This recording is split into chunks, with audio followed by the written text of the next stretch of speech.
আসসালামু আলাইকুম এভরিওয়ান, কেমন আছেন সবাই? আশা করি ভালো আছেন, আমিও ভালো আছি। আজকে আপনাদের জন্য আরেকটা ব্রেকিং নিউজ নিয়ে আসলাম। ব্রেকিং নিউজটা হলো কিশোরগঞ্জ বিশ্ববিদ্যালয়ের আলোচনা শুনতেছি অনেক দিন আগে থেকে। আলোচনা সমালোচনা, গ্রামে হবে তো হবে না, এই ধরনের কথাবার্তা শুনতেছি। তো যাই হোক, আলহামদুলিল্লাহ কিছুদিন আগে একটা প্রজ্ঞাপন জারি করেছিল জায়গার উপরে, যাতে কেউ এখান থেকে জায়গা জমি না কাটে, মাটি টাটি না কাটে। এখন আবার আলহামদুলিল্লাহ আজকের দিনে এসে জায়গা মাপ দিয়ে এবং সুন্দর করে লাল নিশান টাঙিয়ে যাচ্ছে কিশোরগঞ্জ জেলা প্রশাসক জেলা প্রশাসক মহোদয়ের লোকজন এসে এবং এলাকাবাসীর মাধ্যমে জায়গা নির্ধারিত জায়গায় মাপ দিয়ে এখন থেকে লাল নিশান গাড়া হচ্ছে যে এখান থেকে এখান পর্যন্ত হবে কিশোরগঞ্জ বিশ্ববিদ্যালয়ের এরিয়া।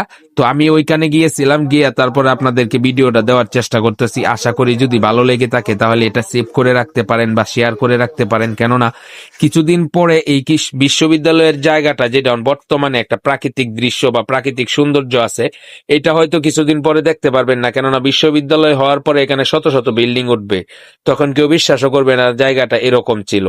তো ধন্যবাদ সবাইকে। যদি আমার ভিডিওটা ভালো লেগে থাকে তাহলে অবশ্যই আমার চ্যানেলটা ফলো দিয়ে পাশে থাকবেন